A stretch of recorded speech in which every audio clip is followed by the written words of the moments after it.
Broadcasting live, this is KMA Talk Radio. Life, liberty, and the pursuit of fine cigars. I like to smoke them like the Winston Churchill, like John Kennedy, yeah. Remember Coach Red Auerbach, smoked up for victory, yeah. Well, you can take my wife, you can take my car, but you can't take my big cigar. My cigar. Good morning to all our loyal listeners, libertarians, and lovers of the leaf. I am your host this fine Saturday morning, Honest Abe, along with my KMA crew, the Italian scallion himself, Paul DeCrocco, the best producer that we could afford. Hi. Along with my Southpaw from South Philly, a.k.a. The GOAT, Alex Favela. Good morning. Help me. Save me. I haven't left Smoke Inn since January. No shit. What is going on, gentlemen, this morning? Well, just another morning. Only reason I know that it's morning is because we're here together. Otherwise, the days just blend, and day blends into night and back into day, and here we are. Yes, it has. I've been losing tracks of days of the week, hours of the day. I was going to do a tally of the number of hours I've slept this week, but I've lost track. Mostly because I've lost track of days, to be honest with you. Right. It's been that kind of week. But excitement, T-minus 7 days. 7 days till the Great Smoke 2021. Actually, a week from today, there will be no show next week, people. No show, because the big show will be the Great Smoke next week. And hopefully this thing will launch off and we will make some kind of cigar history. So that's our plans. That's our hopes. That's some kind of history. That's our, history one way or another. To make history one way or another. But right. Well, here's the thing, man. I feel like we already won half the battle, man. I mean, people are so jacked. I see them with everybody's posting their pictures. They're putting their shirt on, the lanyard, everything to take pictures. So we already won in that department, man, and I'm grateful for that, to see people really enjoying that they're getting these party in the boxes delivered to their door. Yeah, man. I mean, they started dropping everywhere. Kudos to the crew, man. That was an immense, greater task than we could have even imagined. The fact that we even ourselves and thinking that if we had our warehouse ready, we could have done that. No, warehouse isn't big enough. Never going to happen. And big thanks out to Jim Colucci and Juan Lopez over at Gurkha Cigars. Absolutely. Those guys let us basically take over like 20% of their warehouse for like a week as we put together those TGS boxes, and they got out to people across the country. Last batch of boxes should be going out today and Monday for those who had ordered yesterday at the deadline. And oddly enough, no matter how much time you give people, I've gotten probably over 30 messages of people who want to get their Great Smoke ticket. We just cannot. I am sorry. It's amazing how many people flooded in. We should have just lied for the last month and every Friday said this is the last day, and we would have sold record numbers, because the people that flooded is incredible.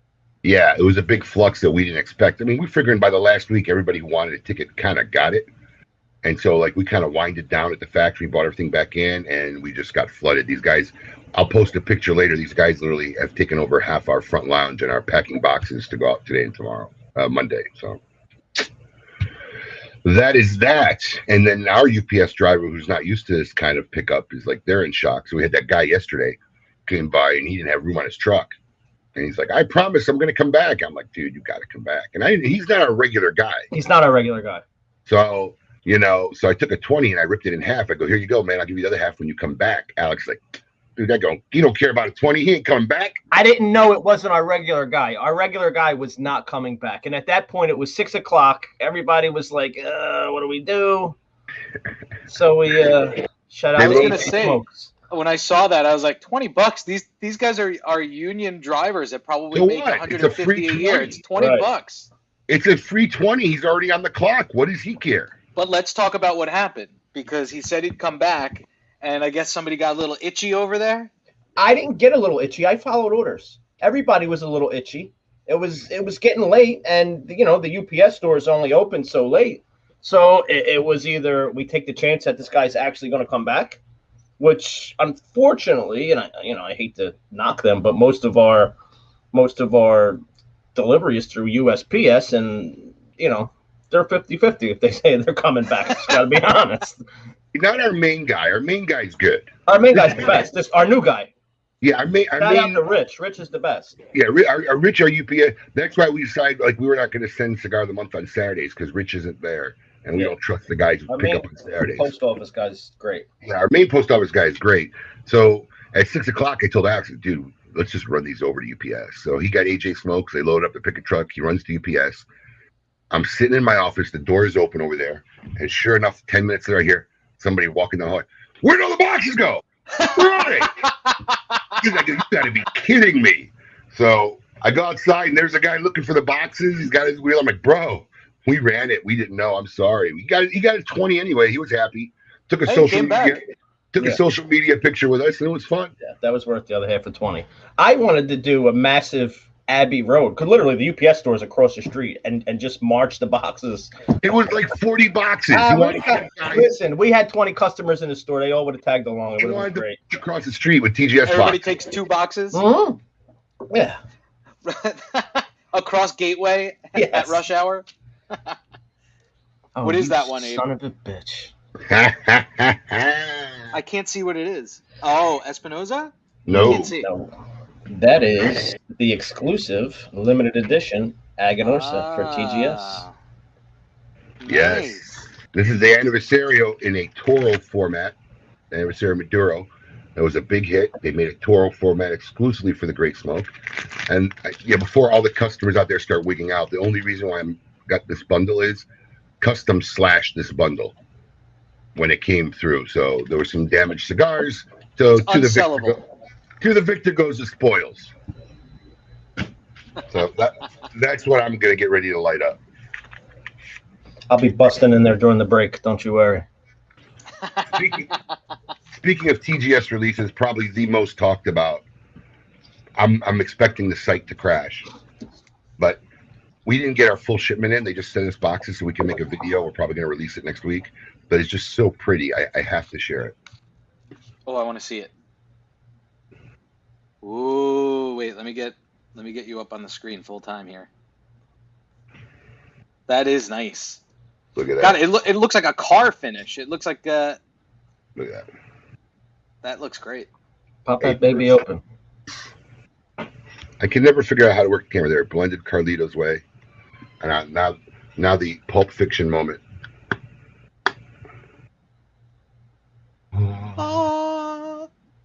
Oh, let me get that beta pack out of there. Is that your box? That's the one you're keeping? Well, I'm going to tell you something. We had to do one for product photography. They overnighted this to me. And then I was going to put it back and actually sell it. But Carlito, actually, I got a message from Carlito. This is my gift. So this is not included in the 100 that we're getting. Wow. So this will go into the Museum of History at Smoke Inn. They actually printed on the cello. It says TGS 2021. So this is going to be cool, man. Dude, it's a pinnacle career moment for me and my organization. It really is. Quick funny story. So we got 2 boxes, right? And so we had to take one, and Abe has one. So we had one, and Abe's looking at the box, and he's going to give it to. He's got his one that he's going to keep and put away forever, and he's got the one to give to Brian to take pictures of. And he notices on his box, there's like a 1/8 of an inch slit in the plastic on the bottom. Can't even see it on the bottom. Abe goes, wait. You take this box. Give me this pristine box. Actually, I'm keeping the box that they use for photography. But I said if we're going to open the box, might as well open that one. I got the one that's got the cello rip, which is that one there, and the other one we kept sealed, which will go in the assortment. So forever. Well, so Kurt is asking, it's only the full box. Only full box. There's only 10 of them. We're not breaking them up. The boxes have the beauty in it. So, yeah, it's only full. All the TGS releases, the limited edition releases, will be only full boxes. So we have anywhere from 100 to 200, I think, is the most. I think some guys made 150.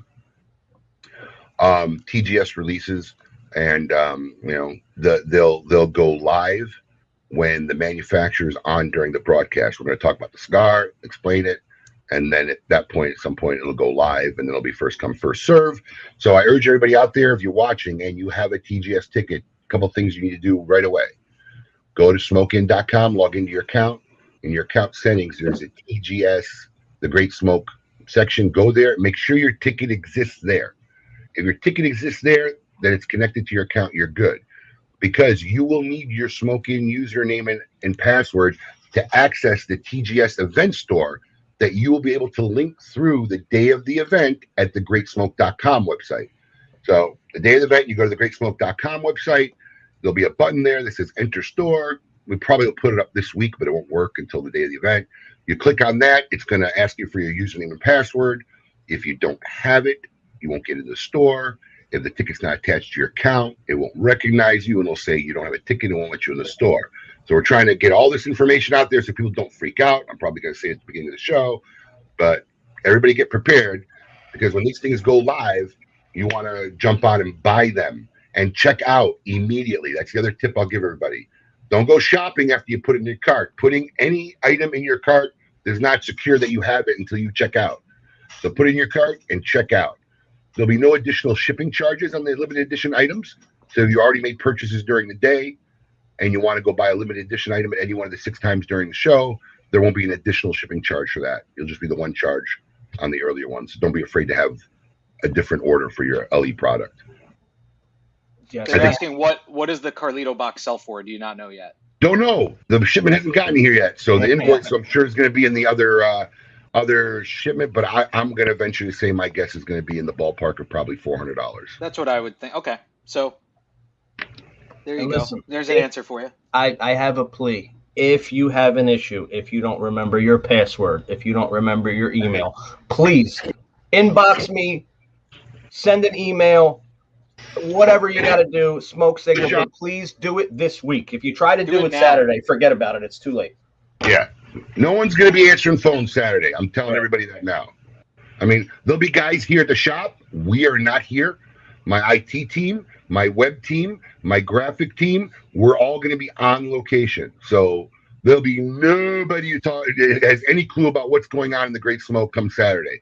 I'll be there, but I'll be eating steak. Like I said, nobody will have any clue of what's going on in the Great Smoke Saturday here at Smoke Inn. Don't bother Abe on Saturday. Everybody check this week, Casey. If you can check this week, you can bother them all you want this week. They just want to make sure. Does anybody want to take an over and under on the amount of PMs I will get Saturday during the show? Oh, man. Well, I don't know. I wouldn't know where to set that mark, because I know what your private messages look like on a regular day. So, I mean, and it's a little bit insane. So I don't even know is where. 300 crazy? No, PMs, yeah. But I'll bet you I'll get over 50 to 60 PMs during the show with some problem. Hey, I can't log into my account, Abe. What's going on? Yeah, let me stop my broadcast in the middle of my show and reply. Right. Looks like Seth Rosen is not going to get any limited editions now. Good old Seth. What Seth didn't know is I actually got some good friends in the Mossad. I had them shut down the airport so we couldn't get out of Israel. Sorry, Seth. So it's an exciting week. You know what? It really is. It really is. I mean, look, we got pressure. My graphic guy who doesn't work on weekends and my web guy is coming in after the show. Our plan is I could work through the night. I don't know how long he could take it, but we're going to work as long as we can. We got a lot. And that's one of the reasons why we had to really stop taking TGS orders. You know, we could probably fill more, but there's so much back end stuff we have to get ready, making sure the store is ready, and just continually receiving orders. And they won't get there in time after this point anyway. It just seemed not worth it. It would be more important for me to just stop it and make sure that we could focus on getting out. Look, everybody got these boxes all over the country. I mean, the Great Smoke took over social media February 12th, 2021. All right. And yeah, they're going to be appreciative, but you know what? The last thing I want is to let them down on the second half of the excitement now that they're all waiting for. So we just want to make sure we're going to get that right. And we got a lot of work still to do for the production side of it. But shit looks like it's coming together. It really does, man. It's just you know, we see little snippets every day or a little addition of something, and we're like, man, this thing is just it's really good. We really think it's going to come off like incredible. So we'll see how it goes. Let me ask you a broadcast question. So all of the manufacturers that are going to appear that have limited edition boxes available to only Great Smoke ticket holders, are they going to be in studio, or are there going to be some that are remote? Well, what's happened is they were all agreed to be in studio. Okay. They actually got to come in early. They got to get makeup, lighting makeup prior to coming on, and they're going to come on. Pete Johnson broke some news earlier this week to me. It's my bad because I told him, listen, just give me a couple days so I can get ready, and I just haven't had time. It's been a crazy week, but I'm going to text him now during the show, during one of the times where I can. But he ended up having a last-minute emergency trip to Nicaragua, so Pete Johnson will be the only guy that will be broadcasting in from Nicaragua. So everybody else will be live in the studio. Pete, I mean, look, it's hard to argue. The guy hasn't gotten there in a year. He's down there. An opportunity came up. He's got to get down there. So, and we do it every week anyway. So we know it at least works that he can remote in. No, he's confident it'll work. It's just that we do have some VIP studio members, and Pete was actually nice enough to reach out to them personally and apologize and let them know what happened. And I'll text him now so he can announce it and talk about it. But Pete Johnson will be the only one of the 6 that I know of at this moment. Well, yeah, who knows with the airports and all that stuff, but they'll be on no matter what. We'll get them on. Yeah, so that's it. Cool. I'll be over in Boynton with Evan Darnell and eating what does he say? Copious amounts of meat. I don't even really know what I'll be doing, but I'll be there and hanging out. So you'll be eating copious amounts of meat. That's pretty much the extent of what you'll be doing. I know it sounds like a lot of people are coming over there after they do their appearances at the studio too, and you guys will be there afterwards. So I know Kevin Shahan from Cigar Prop said that he's coming to do the thing at the show, and then he's going to run over to Boynton. So we should have a bunch of nice people there. Yeah, it looks like Boynton has kind of become like the unofficial after party of the Great Smoke. Yeah, which makes sense. Yeah, for sure. What about? I know maybe you guys have postponed your Valentine's Day. We put our little logo up there. I've never had Valentine's Day with my wife. This will be the 15th year now. Lucky bastard. Well, I mean, look, honestly, I might do something with her just because it lands on Sunday. Typically, it lands during the week, and it's just not happening. And but we kind of did ours a little bit earlier. This year, we did it a couple weeks ago. We had a little caviar night and champagne. But being that it's Sunday, might do something special with her. But I've barely seen my own kids in the last 2 weeks. Poor kids are trying to stay up. Alex said to me the same thing the other day. I got to go home and see my son. I'm like, get out of here. We're just look. It's my wife's a trooper. God bless her. She's awesome. Anybody out there who really appreciates the Great Smoke, go into Smoke Inn Social, and you should give Brandy to Babnut big thanks because I've seen this where guys like me sometimes get strapped because the women in their lives don't understand and aren't as involved or care about what their husbands are doing, and they end up becoming an anchor and weighing them down and keeping them. And my wife's never been one of those people, man. She's uber supportive. I mean, never stresses me out. If I don't come home for days, she's like, "Can I bring you dinner?" Ask Alex. The other night when I worked through the night, she came here, 9:30, 10 o'clock at night. Dropped off clothes, right? Yeah, she bought me clothes because I didn't want to work in my work clothes all day. I want to be comfortable. I knew I was going to be here all night. The kids went to bed. Her sister was over. She drove down here and bought me a change of clothes so I could be comfortable all night. So, but there's an old saying behind every great man, there's a great woman, and it's totally true in my scenario, man. She is incredible. So, kudos to her and not having a really legitimate Valentine's Day for like a decade and a half. But does it mean my wife doesn't really? It's not really a big deal to her. I mean, we usually do something. But this year we're going to do it on Monday and just go. It's not a big deal, but for some women, that shit like that is. Yeah. What about you, Alex? Is your lady? Does she make a big deal about Valentine's Day? She doesn't make a big deal out of it, but she's into all the holidays. She's asking me what I want for Valentine's Day, and I'm like, I don't want anything. So she's into it. But she works on Sunday anyway, so by the time she gets home, I'll be home and I'll have something planned out that I haven't done yet. I'm one of those last minute guys for this kind of things, but we'll figure it out. Yeah, I mean, it's not really a big deal for us. Halloween's bigger here. You know, it was funny. My kid yesterday was asking me if Valentine's Day had, because they had a Valentine's party at their school. He was asking me if Valentine's Day had a guy. Like, you know, Christmas has Santa Claus, and Easter has he's like, who's the Valentine's Day person? I'm like, there kind of isn't one. Cupid, this guy in the corner of your screen right there. I guess Cupid. Yeah, but he wanted to know the guy associated with.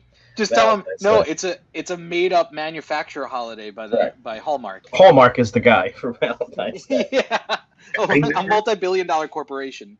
I never understood this thing at schools with the kids too.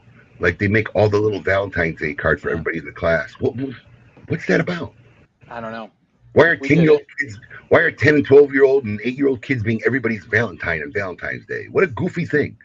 Am I the only one that finds that odd? Absolutely, but you know, Hallmark appreciates their business. Yeah, exactly. You know, my kids start stuffing all these packs and candy and writing all their classmates' names on it and shit. I'm like, what are you doing?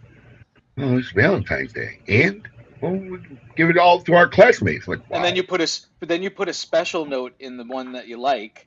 Everybody gets the same thing, so that it doesn't seem weird. And then you write a special note to that special someone. No. I hope not. My kid's 5. I gotta say, the cigar is starting out absolutely fantastic. Oh yeah. Yeah.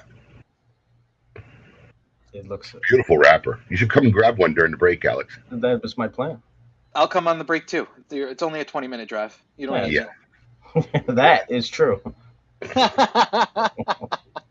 Well, with that said, are we? Was there anything else? AJ Smokes posted that there is a link that you can go to that I posted. It's thegreatsmoke.com/things to know. Yes. So that you can be prepared. Yes. Listen, there's a couple things. There's things to know which you should read. There's the event schedule which you should read. Okay, it may change during this week, so I would check it during the week again, but it won't be by much. It'll be probably minutes. There's a couple things we got to tweak that we realized yesterday. We had a situation with one of our entertainers yesterday. Yeah. Here's a question though. So for people that want to watch it, where will it be where will it actually be broadcast? Is it going to be on Facebook, YouTube? Everywhere. Facebook, YouTube. Right. If you go to thegreatsmoke.com, it'll say watch live, and then it'll take you wherever it wants to go. So if it's on YouTube or Facebook, you can stream it to your TV if you want to have it going the whole day while you're sitting outside or sitting wherever you sit. You can have it streamed to your TV if it's on YouTube or Facebook. That was my question. Yeah, so there's the event schedule, so stay on top of that throughout the week. And then the other thing is this thing we did cocktail hour because we wanted some consumer interaction. So if you go to the website, you'll see cocktail hour where 3 times during the episode, we're going to go to our TGS bartender. And is that Ashley? That is Ashley Garcia. And she's going to make a cocktail for the hour. Now, the recipes are all on thegreatsmoke.com.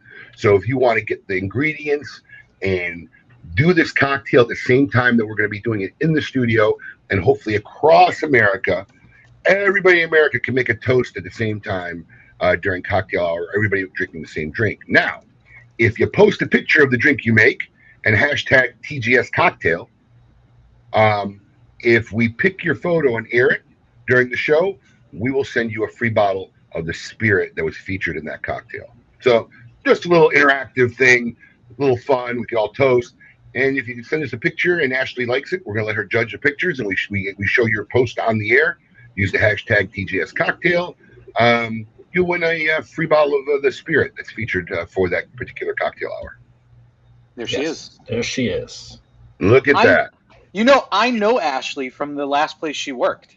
She was an awesome bartender. She's I would call her a mixologist, but she's a really great bartender. But I remember her because we got into a nice discussion with her at the last place that she worked. I was surprised to see that you got her. That's awesome. I have a quick announcement. Quick announcement. Thanks to Paul's due diligence, not really, KMA Talk Radio is now available on Spotify. Hey! Don't know what that means, but it sounds cool. Weren't we already on Spotify like 2 years ago? Yeah. Did we let it go? Yeah, sure. I've only been telling you and Brian for the last 2 years. Thank you, Mr. Tavella. KMA Talk Radio, available on Spotify. No, I honestly thought we were, because we had a meeting about it 2 years ago, and Brian said he took care of it. No. The best we could afford. I don't use Spotify. That's so. I do. No, what do you use? I have if you subscribe to SiriusXM, you get a premium Pandora subscription for free. So I have Pandora and Sirius. That's where I listen to podcasts on Pandora. I use iTunes to listen to podcasts. So you can't the rest listen of to the podcasts. World. Who uses iTunes for podcasts? What, the podcast app? Yeah, that's where I get all my podcasts, including ours. I listen to podcasts on iTunes. Yeah. I mean, so do I, but I listen to some on Spotify too. I don't listen to podcasts as much anymore because I don't drive anymore. I'm in this house all day, every day. But normally that's what I would listen to when I would drive. I listen to my main man, Ben Shapiro, on Spotify. Of course you do. Will ticket holders or others have main man? Okay, so here's an important question. Kurt Kendall, one of my favorite retailers in the country, Twin Smoke Shop. We are putting so much into this production. And I keep telling people I do not believe we'll be profitable when this event is over, but I'm okay with that. And when they see the production value, I think they'll realize. But we're putting so much in this production. We are broadcasting this event to the world. Anybody who wants to see it, it's going to be public. It's going to be on our Facebook, YouTube channels. The only difference for the people who buy tickets is they will have access to the TGS event store. Everybody else is just going to be a spectator watching in the wings. Right. So if you don't have a ticket, you can look, but you can't touch. That's the difference.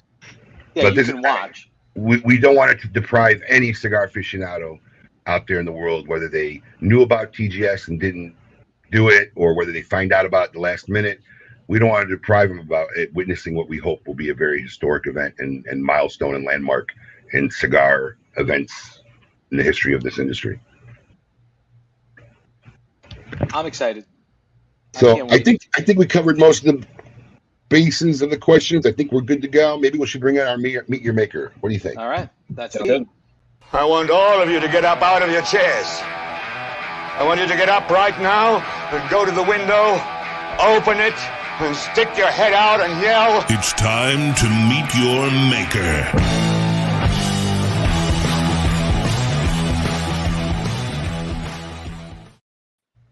Joining us live right now from you're in South Florida now, right, Tom? I am in South Florida right now. Yeah, it was too cold in Michigan, so I thought I'd come work in the office for a month or so. So joining us live from an undisclosed location in South Florida, it is Mr. Tom Lazuka of Asylum Cigars. Tom, welcome to the show. Hi, Paul. Abe, Alice, thanks for having me on this morning. So you guys, I know this is always the hectic time of year for you guys, getting ready for the Great Smoke, and now obviously doing it a new way is probably add some additional things to, preparation. So I appreciate you guys taking the time today. You have no idea, Tom. No, I don't. Listen to me. I've said it before, and I don't even say this in jest. And Alex will vouch for this. If I had an inkling of what we were going to go through and how this was going to be, I totally would have hired a company like 3 months ago just to videotape everything so we could do a documentary on the putting together of this event, because it's just really. Oh yeah, it's been interesting. But listen, I'll say it again. People receiving their boxes and all the people posting on Facebook, it's given me. I don't know about you, Wade, but it's totally given me a second wind to push through this next week. I mean, it's got me jacked up. You see everybody else jacked up, and you can't help it. It's contagious. People are loving, that their boxes are starting to arrive. It is contagious, and that's why I kind of do this every year. I mean, you really haven't gotten to experience. I got 15 years of this, so you haven't got to experience this at the most. This is kind of your first run through, but yes, that feeling at the end. Oh, first off, during the event when I have to shake like 1,500 people's hands, and 1,500 people come out of the blue and tell you how grateful, how thankful they are. That's just an amazing experience. And then when I scream at the end of the event, the stage, and everybody's going nuts, that's pretty much what all the work sums up to. I mean, it's just it's a goosebump moment, When you lose your voice and your brain is just going, oh, thank God. Right. Every year. In fact, my daughter said to me last night, she goes, how are you going to do a broadcast? You usually have no voice that day. I said, there's no event. I'm not running around screaming, yelling, looking for employees. I'm sitting at a desk talking, so I think my voice will make it. Because literally last year it was so bad, I got laryngitis. I couldn't talk at the brunch and the Monday after. Literally couldn't utter a word out of my mouth. It was the worst ever last year. Huh. Tom, you've been to Great Smokes before, right? I've been to many of them, absolutely, yeah. I think we've been doing it for 5 or 6 years with you now, Abe. You know, we started... Yeah, Christian was doing it from year one with Camacho. Camacho, yeah, and then we've been doing it. Hey, listen, it's a hot event. So the first couple of years, obviously, when we started in 2012, there wasn't even space for us to be in, and then obviously, eventually, Abe was like, "Hey, you want to be in? Are you in or you're out?" And we said we're in, so we've been in since then. I think it's been 6 years. I think so. Yeah, it's a great event to come to. Especially again, like us northern folk, we when it's 0 degrees in February, it's a good place to be. Yeah, it's a great time. It's a great time of year to get out of the cold and come down. Absolutely. So no, it's fun. We're excited. This year should be very, very interesting. So we'll see how it goes. But I think that's enough TGS talk. Let's talk about you, Tom. What's going on? Oh, it's been an interesting year. I mean, it's funny with everything happening. Business has been fantastic still. The biggest problems we have are in Honduras and Nicaragua with keeping up with production. Rollers and things like that are the toughest part right now. But overall, it's been good. I've been down here. I drove down to Florida about on the 1st. So, no, I drove down to Florida on the 6th. So, been down here for a little while and just going into the office, kind of trying to get something that's normal in my life, sitting at home and, not really traveling with our salespeople, which I'm normally on the road all the time, working, going to retailers and things like that. But so it's been good to get in the office and be productive. We've got a lot of new things we're working on and design and so hopefully we'll get to Honduras next week or the week after and start developing the blends on those for later this year. Tom, let me ask you a question. Before the show, Alex and Paul was talking to me and trying to figure out how Asylum Cigars fit into, Tabacaleras Unidas, Christian's company. And I kind of explained to them when it launched that it was a company that was kind of outside of Christian's brand, dedicated to doing these brands with other people. Yes. And there was at least 3 that I can remember off the top of my head, right? He had done a project with Robert Caldwell. Yep. And Grace Sotolongo, and you with Asylum. And those are the 3 I can remember. Obviously, the other 2 brands are gone. They don't exist. They've left the thing. Why do you think you're the one brand that has blown up and really taken off compared to the other projects? It's hard to say. I think timing, price, the product, a lot of things, and fortunately enough for me, I had already been in the business for about a dozen years and met a lot of customers throughout the years, taking them to Honduras, doing the Camp Camacho trips, for the years I was with Camacho. So it was very easy for me to walk into a store. I had a relationship with a lot of the retailers already. And we had a product that I think, people weren't sure about, obviously, with the big ring gauge stuff, the 70s. But once they got them in, they started selling. And so, it's a lot easier to be successful when people are asking for it or it's turning on the shelves. So, do you think that was one of the reasons? Because look, I'm going to tell you something, anybody who's a retailer will tell you 60, 70 ring gauge cigars sell. Yeah. They sell. Consumers want them. They buy them. But it's really funny because it's also one of those cigars I hear most people complain about, part of my Cigar of the Month Club philosophy, the one that we run here at Smoke Inn, is you should try things that you might not be willing to try. So I remember we threw 160, 70, maybe it was an 80. What's the F-bomb? Is that 80? 70? The Espinosa F-bomb? I think it's a 70. 70? I threw it in one of the Cigars of the Month. And because that's what that Cigar of the Month program is about. It's about expanding horizons and trying things.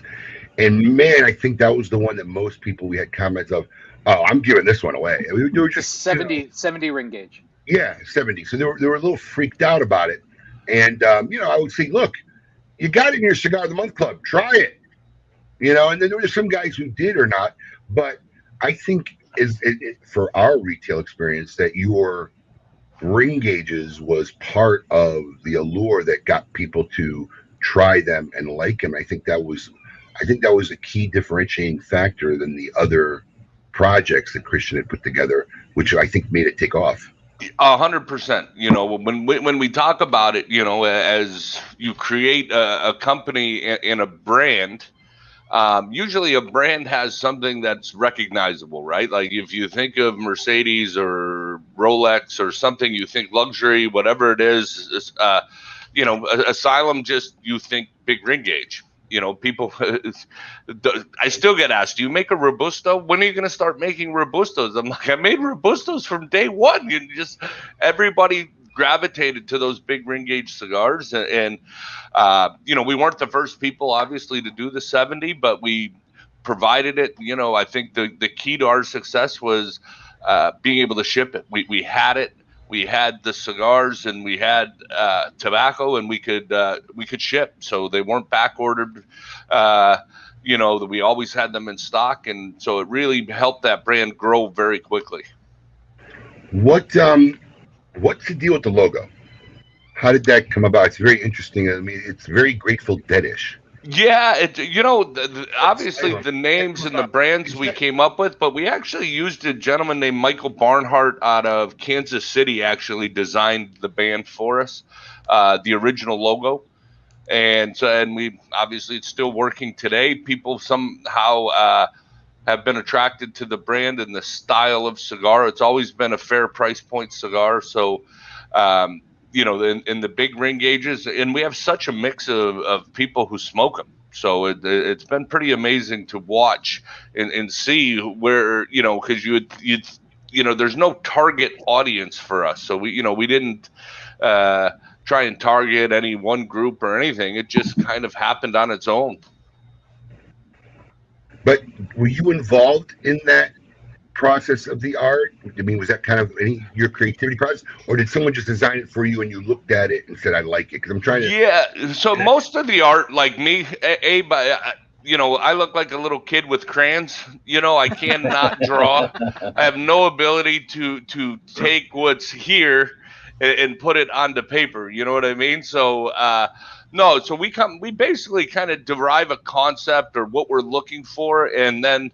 Like Raul, when we come up with a new band or a new concept now, our guy in the office in marketing, I'm usually giving him, or Christian's giving him the ideas of what we want. Then he starts putting it together, and we tell him, you're not even close, or this is what I want. And we start making the adjustments. So we had a basic idea, but the shield and the skull and the shape of the skull was all done by him. So it was, it is unique, for sure, in the cigar world.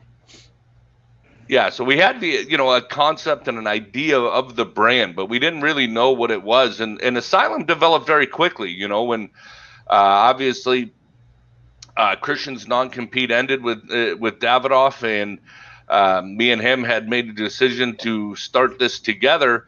A lot of the focus was on CLE very quickly, and then, you can only make so many cigars out of the same place. And Christian and I, Christian's like, we should go to Nicaragua and see what we can get done there. And I mean, it happened very quickly that we developed Asylum, developed within really less than a month. We developed the blends, the cigars, the artwork, and it was on its way in 3-4 months. It was to market. So. Now, you talked about having some new projects that you're down here wanting to work on. Can you talk about any of them?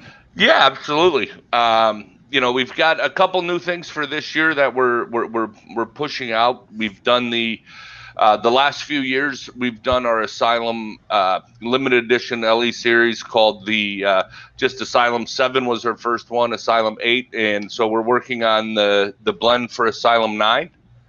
So, yeah, that's it. So I want to talk about the band on the Asylum 8, though, because that's something that a lot of the reviewers have brought up with the Asylum 8, and something that I'm going to put it up on the screen because it is. I mean, look at how elaborate that band is. Yeah, if you really look at it, see the little coins with the faces. That one's Christian, one's me. Oh, really? Yeah, oh, yeah. Okay. we put wigs on. But that's pretty funny. Yeah, no, we sat down with that, Raul. This was a vision of mine that I really wanted to do something. The whole idea of that series is with big ring gauges, there's not a lot of choices for guys. So, if you're an everyday smoker, you smoke, a Padron 1000 series or a regular Fuente line or something like that. But when you want to celebrate, you could go up to an Opus. You could go up to a 1926. You could go up to a VSG with Ashton. The big ring gauge guy hasn't had that. So the idea with that cigar was to, make a ultra premium kind of celebratory cigar for the big ring gauge smokers. So we do it in a 70 and we do it in 1118. We just do the two sizes, and we do 1,000 boxes a year, and we sell them out. And so, but yeah, we do it. It was. We wanted something very unique, and again, Raul did it. I kind of gave him the outline, and Christian, we kind of put our ideas together what we're looking for, and then he's been great at putting kind of our vision together and adding his touches to it. So it's a pretty group effort. Now, one of our listeners asked, and we were actually asking because we've had Big Time Tommy on the show, and if anybody knows Big Time Tommy, he smokes Asylum cigars. I mean, exclusively. Yeah. I mean, he smokes an Asylum 13. I mean, you probably even know what the exact cigar is that he smokes, but he only smokes one cigar, basically. And he's everywhere he goes, he has one in his mouth, whether it's lit or not.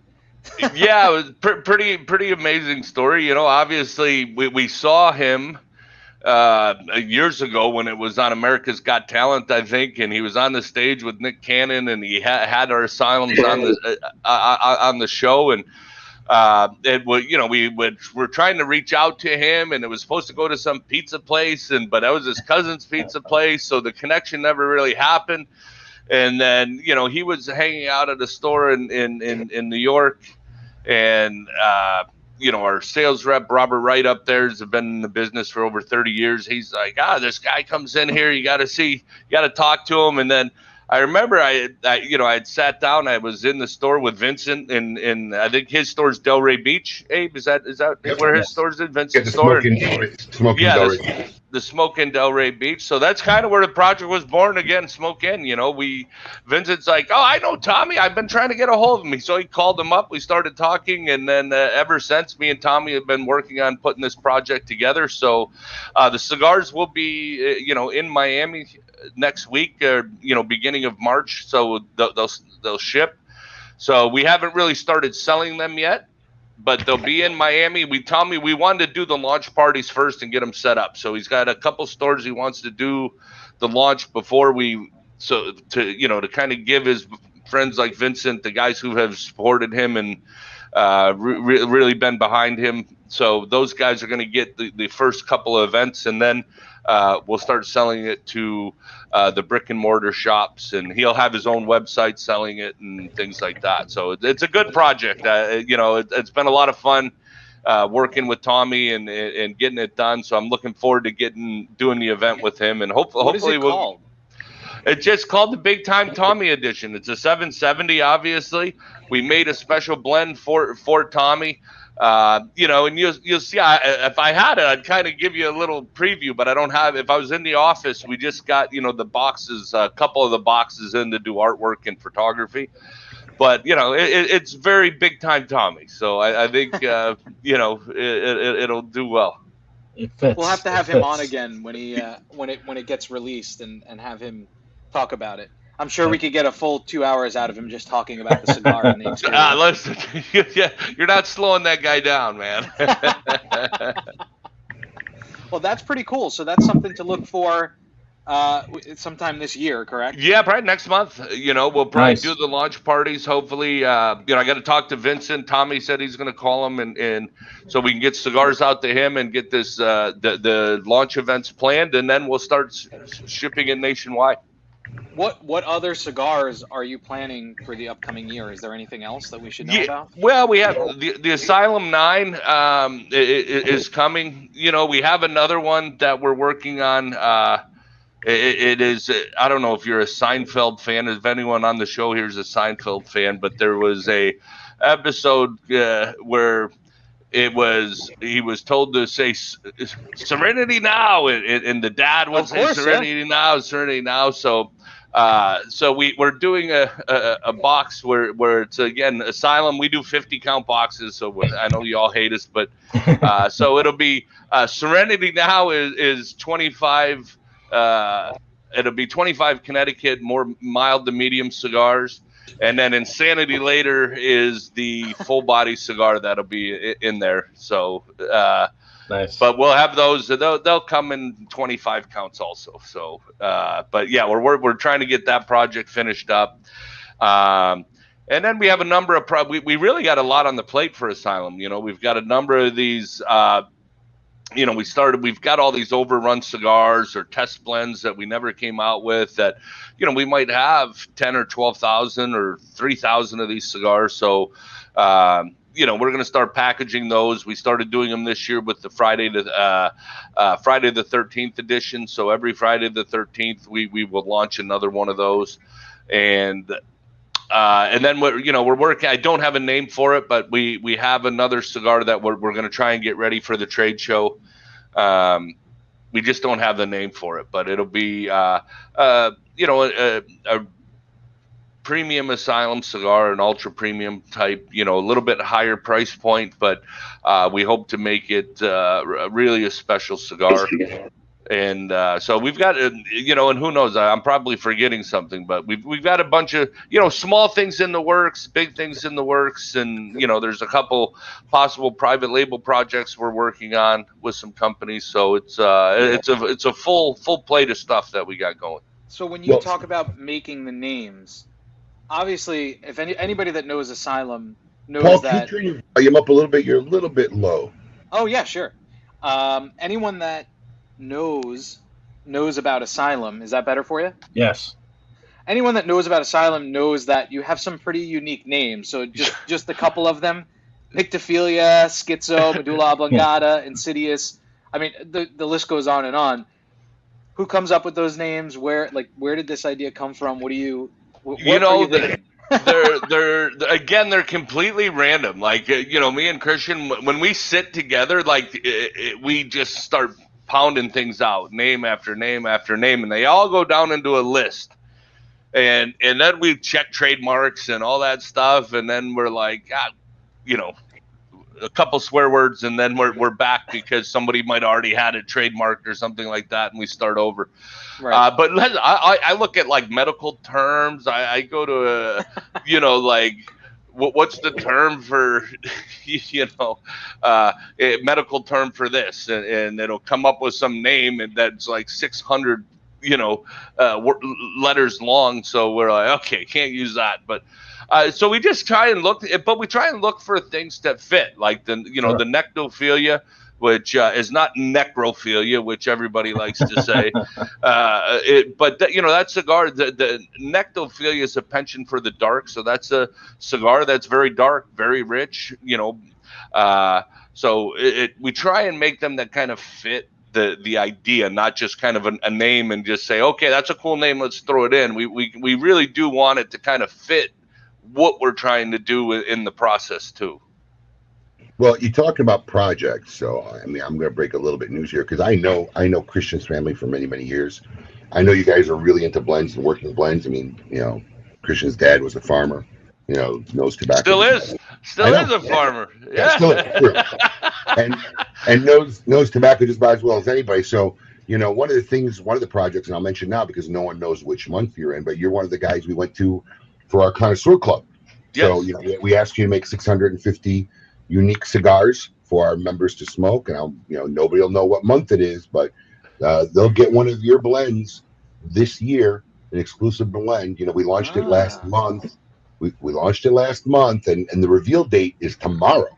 Yes. Tomorrow. Everybody who joined our Connoisseur Club will get to find out who made the cigar, what's in it, where it's from, and there'll be a little video presentation from the manufacturer talking about it. So I'm kind of excited for tomorrow. I'm kind of glad that's like my last non-working day before the Great Smoke. Going to go break. Pay attention, watch what some of the comments are and the reveals are, and how shocked some people are going to be. But I've been totally happy with the way this club started out in month one, and it's just going to keep getting better and evolve. So kudos to you, and thank you for being part of our Connoisseur Club and a partnering manufacturer in the club. My pleasure, Abe. I'm personally looking forward to see some of the blends.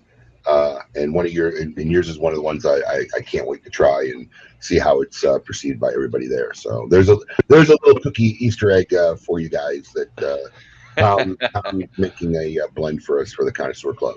Abe, do you try them before they go out for the Connoisseur Club? We do. Absolutely. Absolutely. Yeah. Okay.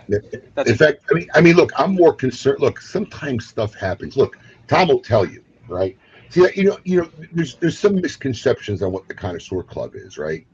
And this is more about experiencing tobacco and how we perceive tobacco and how we taste tobacco and breaking down some of the psychological barriers we have when we try cigars, because we go in there with some predispositions and what we think. So, but 650 is nothing run.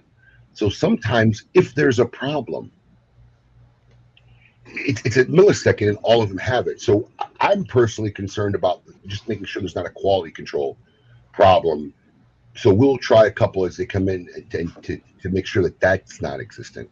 But my guys all sit together and do blind things themselves. They have one of our employees, unmarked that, make sure they're not marked and put them out there. And then they're playing the game themselves, trying to see which ones they like and which ones, if they can figure out whose is whose. When you guys do that, you guys know which five are involved? We know the five that are involved. So we kind of have a little more of a curve to work with than your typical Connoisseur Club smoker. But still, even with that, it's and the tricky part is with connoisseurs, because everybody's making such limited batches, they can go way outside their wheelhouse and really throw you for a curveball where you think this kind of it's more of like, all right, this definitely isn't this guy, and this guy, because you just expect a certain type of cigar from a particular manufacturer, but they have the leeway with this to kind of go outside of their wheelhouse, and you might be surprised. It's funny now. I'll be interested to watch all the social chats and videos we do when everybody gets together and smokes the cigars, because I can guarantee you now people in their thought process will bring up, well, Abe did say, Asylum was doing this, could be that one, or this could be that one. It'll definitely, they take the notes. I'm telling you, every little piece of information we give that, they take that to try and. No, I've seen it. I mean, I think I've seen guys like Quentin make comments about who we've talked about on the show that is making one sometime in this entire process. Right. So I've seen him list Nick Melillo is going to be in here. Now he's got Asylum on there. He's got Tom on there. He knows that Espinosa's making one. So I think they're all taking notes and trying to keep that in their head. But out of all the months that are going to happen, how the hell, I don't know. It'll be interesting to see if anyone gets any of them right, in all honesty. I will tell you this. I'm all over social media. I watch. Yeah. I've seen one person make the right guess. You haven't? One. I've seen one. One person. You've seen one. Okay. Wow. Should we even give them a hint to who that one is? No. Is it a manufacturer? Is it Dion? Yeah. Reveal day is tomorrow. That's true. The one person who I saw guess correctly is actually watching KMA right now. Oh. Nice. You like that one? If I guess who it is, will you tell me? Absolutely, positively not. Oh. So, But listen, we got a gift special going out to all our Connoisseur Club members. The Connoisseur Club folders. Did those go out yet? No, they'll go out with Connoisseur. Oh, you guys did them both at the same time. Yeah. Got it. All right, cool. So yeah, we made a little folder, little Connoisseur Club folder, so everybody can keep their notes and tracks over the years. Oh, that's a good idea. Yeah. Yeah, it's a great idea. We got some slots still open, so if you don't know what it's about, just go to smokeinn.com, hit the Connoisseur Club button. You can check it out. There's still, I think, about 100 slots left before we sell out, because all these cigars were in the queue to be manufactured since last year. So when the slots fill, they're filled. Tom, did you guys use this as like kind of like a testing ground? Because that was our thought, that some of the manufacturers, this might be a fun way for them to kind of go out of their wheelhouse and try something just to see how it's perceived without a brand attached to it right away. Yeah, when we do these things, sometimes we might already have them. Obviously, with COVID this year, it's a little tougher because we haven't been able to get down there as much. Obviously, Nicaragua, I haven't been to in over a year now. Like you were saying earlier, Pete, has to do the show from Nicaragua. Christian's been in Honduras more often, but this will be my first trip down to Honduras in probably 15 months. So I'm looking forward to getting down there and doing that. So, with this one, the good part is for us is Christian's father, who Abe is still a farmer at 74, 75 years old now. This guy's amazing because he really is up and at it every day at like 5 a.m. And he goes to the fields, he goes to the barns, he goes to the to the factory, and obviously he has his own brand that he's doing now with his other son,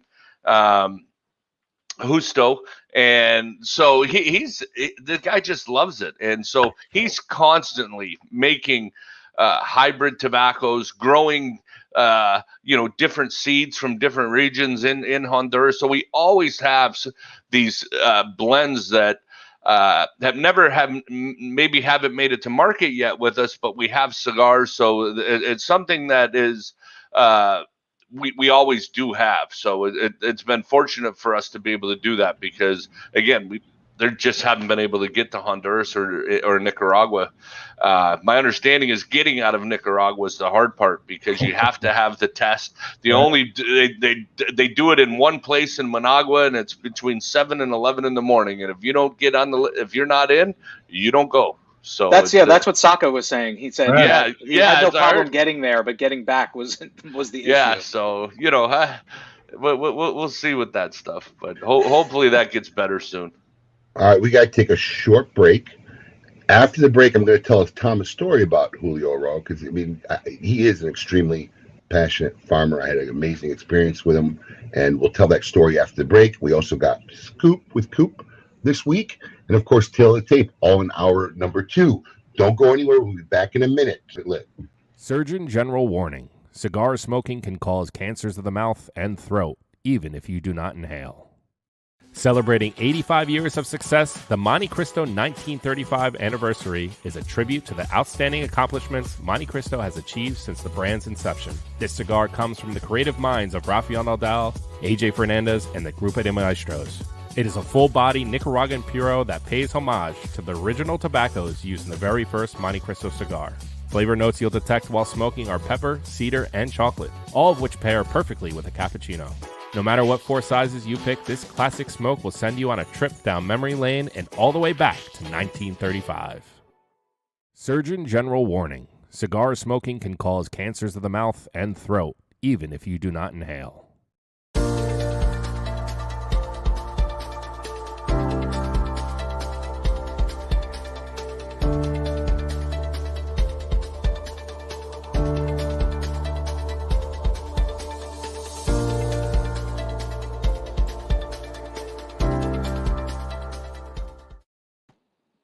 All right, and this week I will be unmuted when I do this live read for our new sponsor, Bonner Private Wines. You ever go out to a barbecue joint and the next day you're still like kind of digesting that meat? You know the feeling, you know what I mean? The little burps here and there. Here's a tip for that. Drink red wine. Not only does it taste great, but red wine actually makes you digest meat more effectively. In fact, according to some studies, it even makes red meat healthier.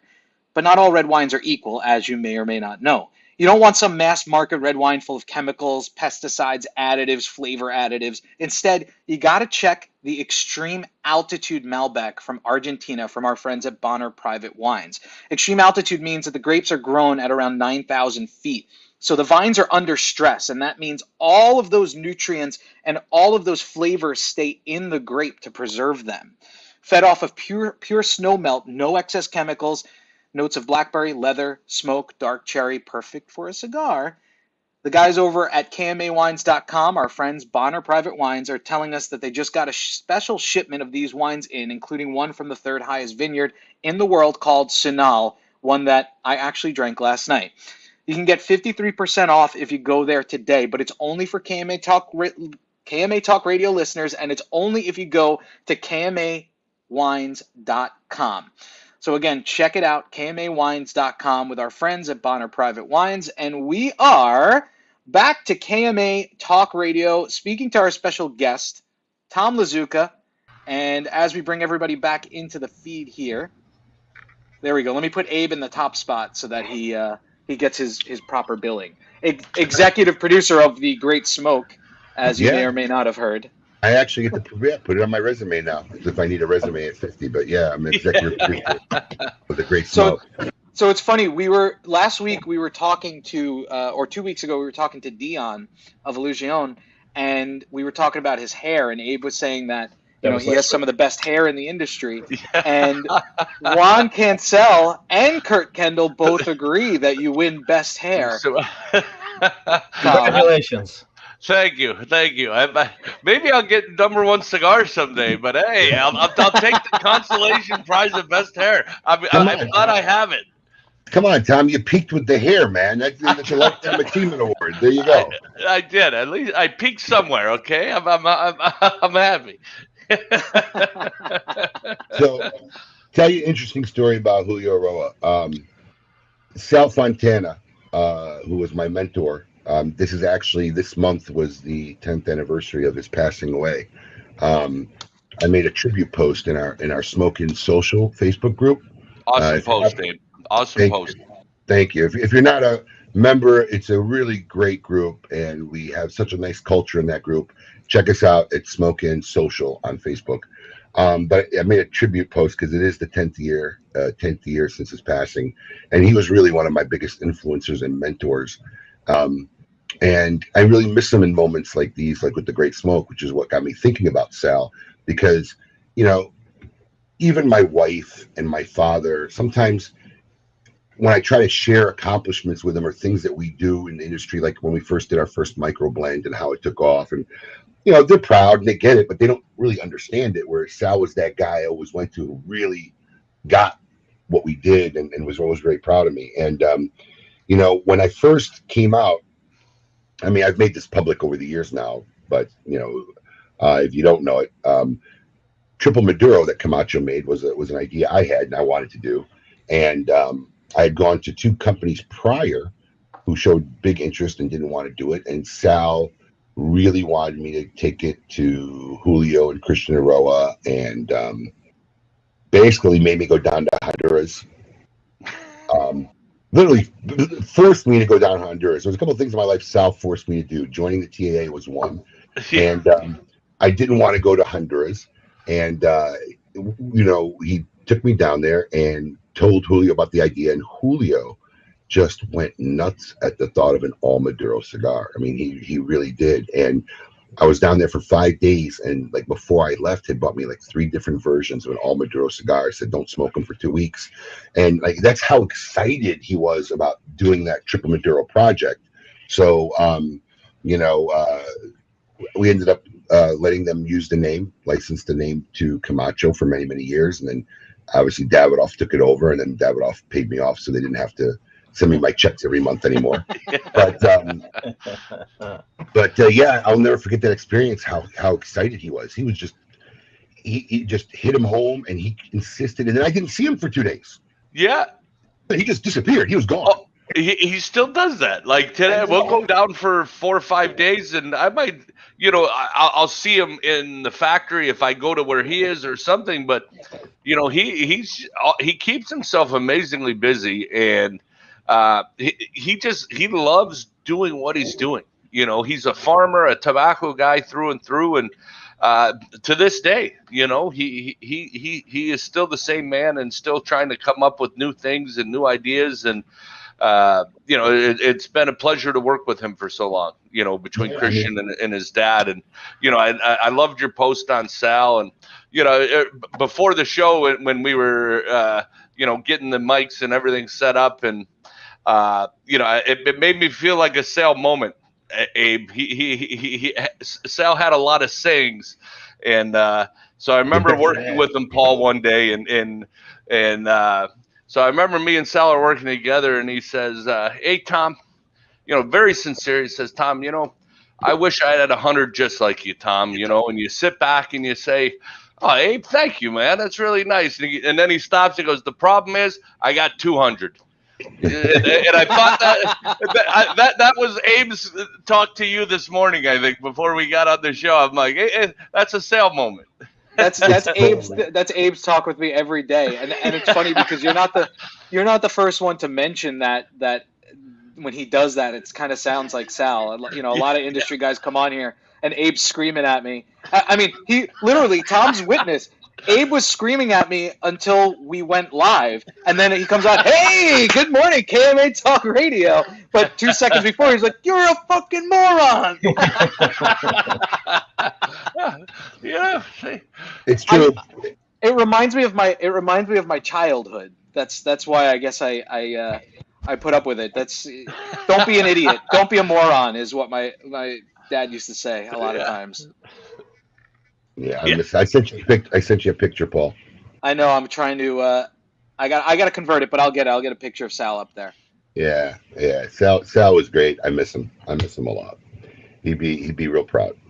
But that being said, let's get off that topic. But yeah, you know, Julio disappeared. We disappeared, and then he rushed to catch me before I left because he wanted to give me those samples. And you know, if you know anything about tobacco, you know, at that time, there had never been an all Maduro cigar. You know, the combustibility was a big issue. How do you make a cigar with all three components, this leaf that's typically moist?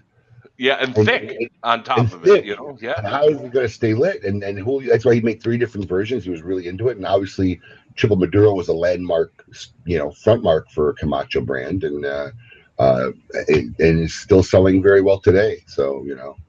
That was kind of cool to be part of that experience. Were you just like, hey, why the hell wouldn't we make everything out of Maduro? No, did people think you were crazy? No, it was a funny story. What happened was there was a guy, a regular at our shop in our old West Palm Beach store who, it was a Saturday. I can't even tell you it was a Saturday. We were having our Saturday lunch with the boys. And he bought a Diamond Crown Maduro, which, you know, it's got that dark Maduro wrapper, right? So we're all sitting there and he cuts it. And of course, he sees all the natural tobacco inside, and he goes, "What the fuck? Look at this! It's not Maduro on the inside." And I started laughing, you know, and everybody started laughing. Dude, that's not how it works. And I started explaining to him that they cure the leaf, and it's a process for a wrapper, but they don't use Maduro, you know, as binder and filler, or definitely not filler. So that's when the bell went off. You know, and the first thing I did the next day was trademark every variation of Triple Maduro, Puro Maduro, everything I could. Yeah. And then I started reaching out to manufacturers. The first one was Oliva, who seemed very excited at the time. And, you know, either just never got around to it or never got back to me. We tried. And then, you know, finally I just moved on. And I went to Rocky. Rocky, you know, they get excited. They like it. Then they don't want to give you the time of day because they're too busy, you know. And Sal just said, look, bring it down to Julio and Christian. They'll do it. And I'm like, man, I don't know.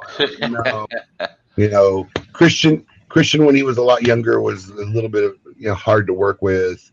And, you know, I'd already had some past experience with him. And so, I don't know what you're talking about, Abe. Not a clue, right? Not a clue. Listen, for you, he still might be hard to work with. I'm the only one that's made it 20 years. His dad.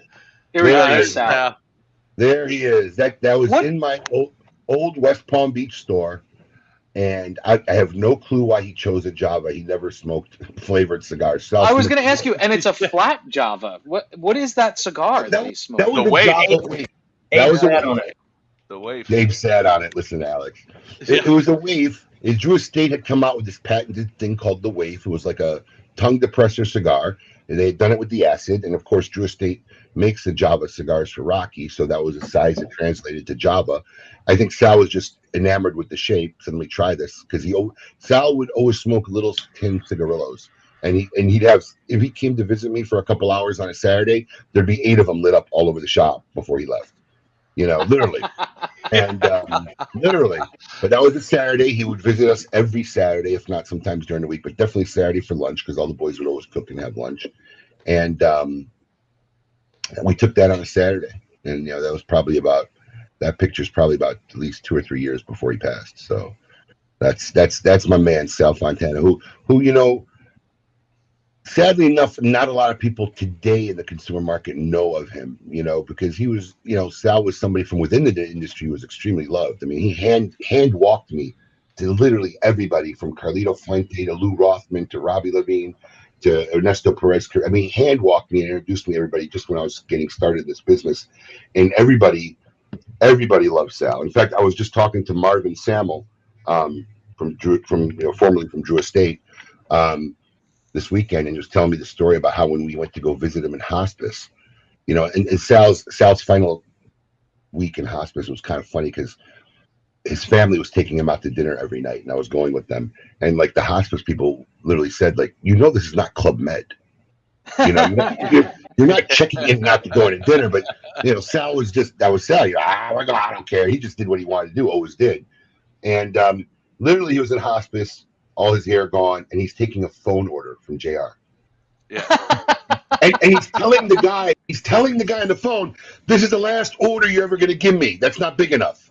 That's right. Make it a good one. Make it a good one. That was Sal Fontana. Yeah. Yeah. To the end. Well. Yeah. Till the end. Till the end. Ready? Was he able to, my grandfather, when he was in hospice, begged me to sneak in a Manhattan for him. I remember he had a Manhattan 3 days before he died, and I showed up to see him, and he goes, "Listen, I got to get the hell out of here." I was like, "It's nothing I can do, Grandpa. It's out of my hands." He goes, "At least bring me a fucking drink." He goes, I'm like, "What do you want?" And he goes, "A Manhattan." So I went to a bar down the road, and I had them put it in a plastic cup with like a coffee cup with a lid, and I brought it back to him, and he just sipped it, sat back. He's like, "Thank God." I wasn't a big drinker, but Sal loved food. So we used to go to this place called Filomena's, which the best. The best. They had this penny alla vodka, which I just called, like, you might as well just start doing crack. That's how incredible it was. So I remember we bought him a tray from Filomena's, and then when I first moved here, I mean now his daughter lives here, and I think one of his sons is part-time here. But none of his children lived in Florida. So Sal had like every holiday at my house, and he would die for my wife's homemade cranberry sauce. Like, we'd take a big jar of it every year. And we actually made him a Thanksgiving dinner with my wife's cranberry sauce and bought it to him while he was in hospice. So he didn't have booze, but there was a lot of food coming into that place. A lot of food coming into that place. That's great. Filomena's is gone, I think, Abe, right? What was that? Filomena's, I think, is gone, right? No longer. Filomena's, listen to me, I used to go down when I took over the Pompano store, and that's kind of when I discovered it. Great place. I used to go down every Tuesday and have lunch. I'd meet anybody who wanted to meet me there. It would be Eric Espinosa, Jim Clue. Anybody in the industry wanted to meet us there. We met reps and manufacturers, but I would have lunch like clockwork every Tuesday, like at 2:00. And then we'd go to Pompano, and I would work the Pompano store. And then a lot of the regulars would come, and after we'd close, we'd play cards till 12, 1 in the morning. But we did that for years. And then we showed up one day, and it's a gas line problem. Closed. We're like, oh, that sucked. And it just never opened up after that. Now, she had a kitchen the size of about half my office. I kid you not. I mean, the whole store was just a small little storefront. Yeah. Menu on the wall. Yeah, and every table said reserved on it when you walked in. There could be nobody in the restaurant. Table said reserved on it. And I'm working today. Sometimes I get a call, and I would go outside, and this woman, Philomena, who ran it, was like 70-some years old. She would open the door and say, "Your fucking food's getting cold. Get off the goddamn phone and get in here." I'm like, "Yes, ma'am." Yeah. But we loved that place, and the guy who worked the kitchen was he literally could be like a twin of Vin Diesel. So you had this big, huge guy working this closet in the kitchen, but supposedly Eric Espinosa found the restaurant where he ended up now and Really? got the, yes, well, you know this, and got the penny a la vaca recipe, which he came to my house one day to cook for us with Juan Kinsell, and there go the, rocks and sauce? Yeah, he cooked rocks and sauce that day. So obviously he didn't get the recipe. Eric Espinosa didn't get the recipe down right. Juan Cancel still makes fun of him for that day. Yeah, I did not realize that. I mean, considering what came from it, I didn't realize that was a tribute to Philomena. Yeah, he was brand. He found him. He's got the recipe. I'm going to come back to you after the show. All right, great. Get Eric to give you the episode this weekend, Alex, and you can make it. He did a whole cooking special show live on Facebook one Sunday morning, and I just happened to pop in, and before I said a word, he started cursing me about his rocks. His rocks and sauce. Yeah. One thing, getting back on topic for Tom, one thing I want to talk about that we tried to help as much as we could with here at KMA Talk Radio is the CLE Foundation. Can you tell us a little bit about what you guys did with that, Tom, and how it ended up? That's a foundation that Christian had put together, obviously, a number of years ago to obviously give back to Honduras. Christian was born in Honduras, raised there as a kid, and eventually came to the U.S. for schooling and things like that. But, the foundation's been around for a while. We do different things with the schools and provide the supplies for the kids. We've added bathrooms to some of the schools and things like that. But we've really been trying to take it to another level and giving back. And that's part of our Bayer certification that we do, the crop science thing, and make sure they have doctors and we take care of their kids, especially through COVID. But obviously, people in the cigar industry are familiar with the hurricanes that hit earlier this year. Yeah, so, we had partnered with Christian, contacted Goya Foods and not Goya.